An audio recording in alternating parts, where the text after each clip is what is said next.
Bonjour à toutes, bonjour à tous. Aujourd'hui, j'ai décidé de vous faire découvrir Sunlight Suite 2, fameux logiciel dont on parle beaucoup en ce moment, logiciel qui vous permet de gérer vos lumières en DMX. Donc des automatiques, des lyres, des scanners, mais aussi des changeurs de couleurs, des pare LED, du changeur de couleur traditionnel, mais aussi des projecteurs dits trad, donc en utilisant des blocs de puissance avec des gradas. Vous pouvez, donc si les blocs de gradas sont DMX, en général ils le sont quasiment tous, vous pouvez les rentrer sous forme d'une page et créer des scènes. Voilà. Donc ici, le logiciel s'ouvre, il ne se passe rien. C'est un petit peu comme un Photoshop. Si vous ne rentrez pas de matière première, il ne se passe rien. Il y a des outils et on va utiliser ces différents outils pour créer des scènes. Voilà. Nous avons une page master qui est la page générale sur laquelle on peut créer des scènes qui sont globales à toutes les différentes pages qui sont en dessous. Ça veut dire que on va avoir sous cette page master là une page par type de projecteur que vous avez. Et on va créer des scènes sur chacune de ces pages. Avec chacun de ces projecteurs, on va créer des scènes. Vous allez pouvoir déclencher ces scènes. Donc par exemple, cliquer sur la scène d'un mouvement de lyre, la scène d'une couleur, de changement de couleur. Mais vous allez pouvoir aussi créer une scène globale qui va reprendre ces deux notions-là, ces deux scènes, changeur de couleur et mouvement de lyre. Vous allez pouvoir créer une scène dans le master qui va déclencher les deux en même temps. Donc vous n'aurez qu'un seul déclenchement de bouton à faire. Voilà. Donc la page master nous sert à regrouper les différentes scènes globales que l'on a créées. Voilà, entre autres. L'architecture du logiciel, puisque c'est le but aujourd'hui, il y a beaucoup de tutos en anglais, il y en a en espagnol sur Sunlight. Malheureusement, les gens ne prennent pas forcément les choses au départ. Il y a un monsieur qui, je crois que c'est Sonolens, qui a fait un bon travail, un bon tuto pour présenter Sunlight. Je vais essayer d'aller un petit peu plus loin, puisque je vais vous proposer une véritable formation pour vous montrer vraiment chacune des fonctions de ce logiciel et vous montrer surtout ce que vous pouvez concrètement réussir à en faire. Ça, ce sera dans la vidéo suivante. Voilà, donc dans cette première vidéo, on va parler vraiment de l'architecture du logiciel. Trois onglets essentiellement, contrôleur, page et bouton. Donc, contrôleur, toutes les fonctions de base. La gestion d'un show, donc l'ouverture et la fermeture d'un show, les options, les propriétés générales du contrôleur, et une partie protection. Donc ça, c'est si par exemple vous créez un show avec des scènes sur la page master, donc uniquement les scènes que vous voulez pouvoir utiliser sur la page master, ne plus avoir besoin de toucher aux autres pages, les autres projecteurs. Et vous allez verrouiller cette page de manière à ce qu'un autre utilisateur autre que vous, ne puisse pas faire de bêtises, qu'il ne puisse pas créer une nouvelle page, qu'il ne puisse pas effacer une page ou effacer une scène. Il n'aura accès que à la page master, même vous pouvez la mettre quasiment en plein écran, et appuiera simplement sur les boutons correspondant aux scènes que vous aurez créées. Voilà, il n'aura accès qu'à cela. Vous pouvez verrouiller vraiment l'interface. Les différentes pages qui sont en surbrillance, qui sont en couleur jaune ici, sont déjà ouvertes. Donc page, donc la liste des pages. Donc pour l'instant on n'a que la page master. Nous aurons les différentes pages quand nous créerons des pages de projecteurs ensuite. Et fixture ici. Voilà, les différents appareils, ça nous permet de créer des groupes. Et voilà. On va la fermer celle-ci. La page cycle, ça on y reviendra tout à l'heure. Quoique. Vous pouvez créer des scènes, des switches et des cycles. Voilà. Donc le bouton cycle ici se rapporte à un onglet que l'on verra tout à l'heure.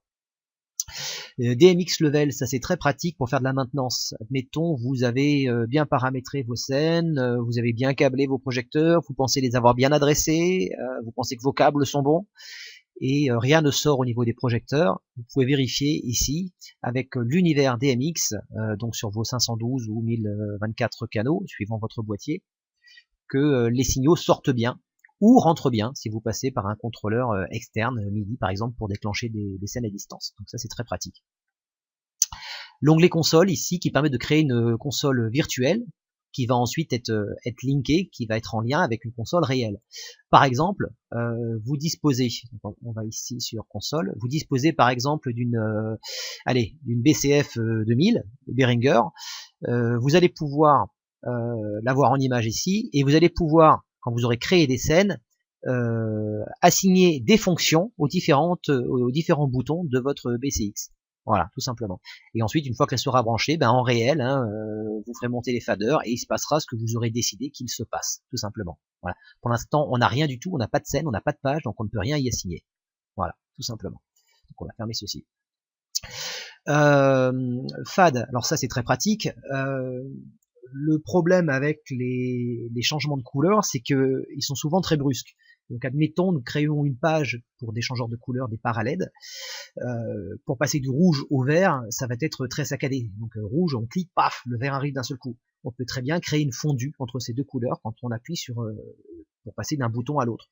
Donc on gère le FAD, donc la fondue montante et la fondue descendante. Voilà. Donc pour le bouton donc d'entrée et de sortie. Ensuite, un onglet favori, voilà, que vous trouvez dans tout bon logiciel. Ici, ce sont des fenêtres externes. Alors, Sunlight Suite 2, comme son nom l'indique, c'est une suite de plusieurs logiciels. Vraiment la partie générale qui est ici. Ensuite, vous allez avoir essentiellement donc EasyView 3D, qui vous permet de voir en 3 dimensions, de créer une vue en 3 dimensions de vos projecteurs, tels que vous les installez au niveau de votre sono, au niveau de votre scène, au niveau de votre déco. Voilà, on peut faire en sorte qu'ils démarrent, qu'il se lance automatiquement au démarrage quand vous ouvrez Sunlight Suite 2. Un autre logiciel dans le logiciel qui est très intéressant, c'est EasyShow. Donc EasyShow vous permet de créer un show facilement, comme son nom l'indique. Il vous permet en somme de faire une programmation lumière time-codée. Ça veut dire que vous allez, on va l'ouvrir. Voilà. Hop. Donc communication ici en bas, ça veut dire qu'il communique avec la suite qui est derrière. Donc là, il n'y a rien pour l'instant. Il y a une vue qui lui manque.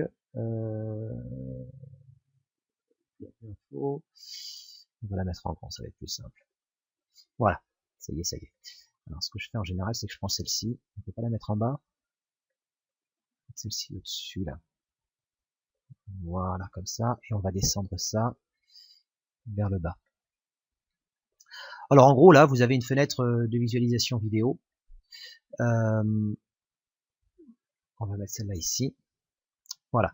Vous avez une fenêtre de visualisation vidéo. Vous avez une timeline ici comme dans un séquenceur. Vous avez différents onglets. Donc la barre window pour revenir en arrière et différentes choses.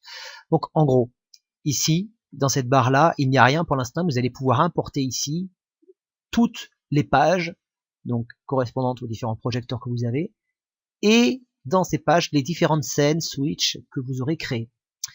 Vous pourrez ici créer une piste audio, une piste vidéo, donc mettre de l'audio, de la vidéo, un fichier vidéo. Donc on verra qu'on ne peut pas importer n'importe quel type de fichier vidéo, ça on en parlera plus tard.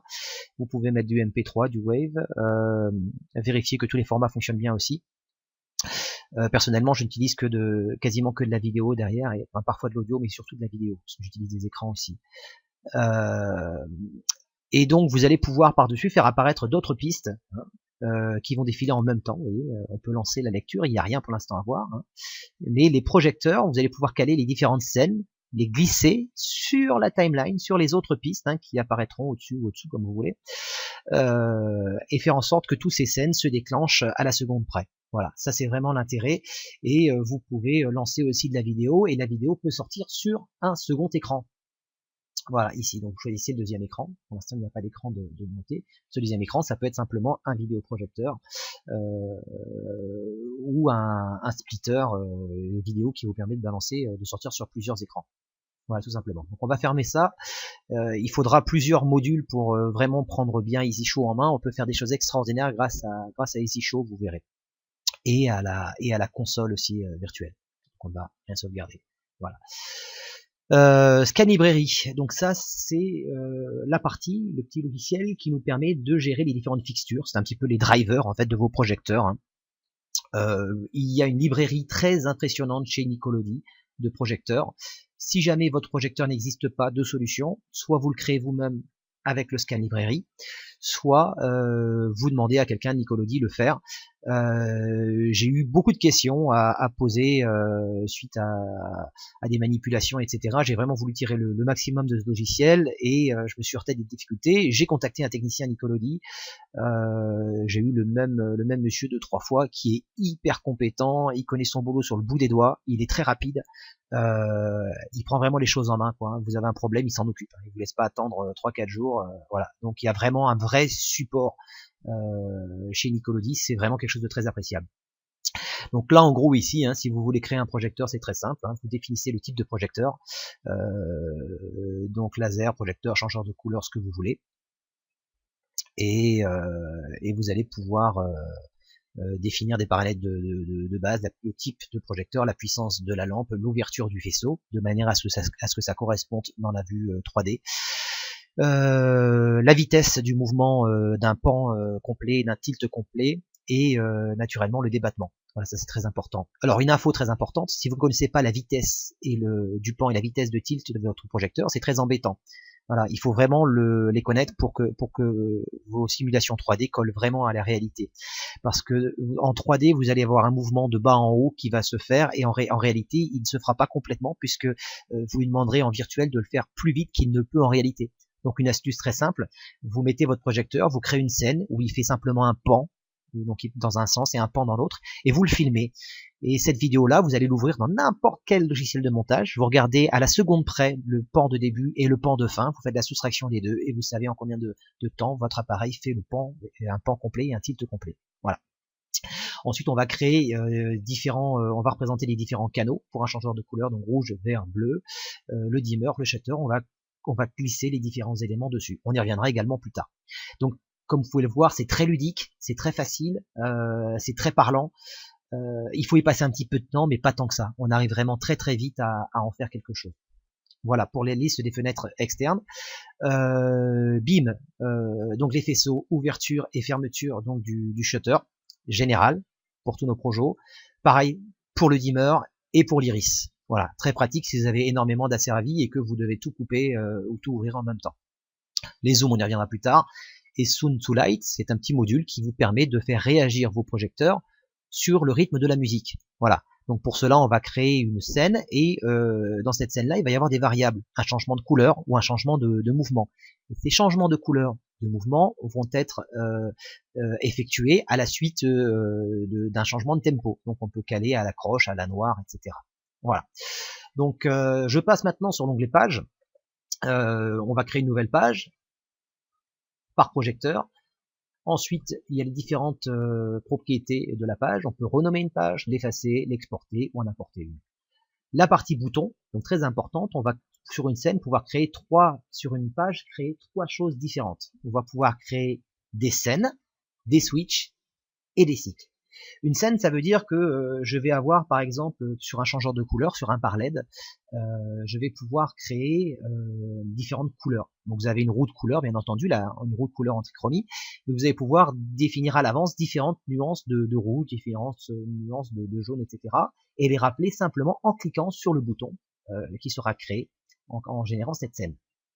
Maintenant, quand vous allez créer une scène pour un projecteur asservi, vous allez pouvoir créer une position, mais vous allez aussi pouvoir créer dans une seule et même scène un mouvement entier. Voilà, vous n'avez pas besoin de passer de cumuler plusieurs scènes à différents endroits de la salle pour obtenir un mouvement. Une seule scène suffit à cela.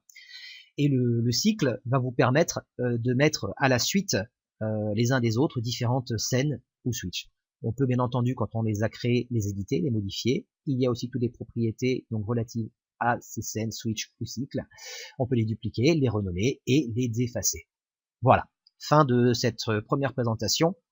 La suite dans un deuxième tuto et on attaquera, si ça vous intéresse, si vous le voulez, une formation vraiment complète sur ce logiciel. D'ailleurs, je crois que le prochain tuto va vous permettre de voir ce que moi je fais personnellement avec Sunlight Suite 2. Voilà, je vous remercie, à très bientôt.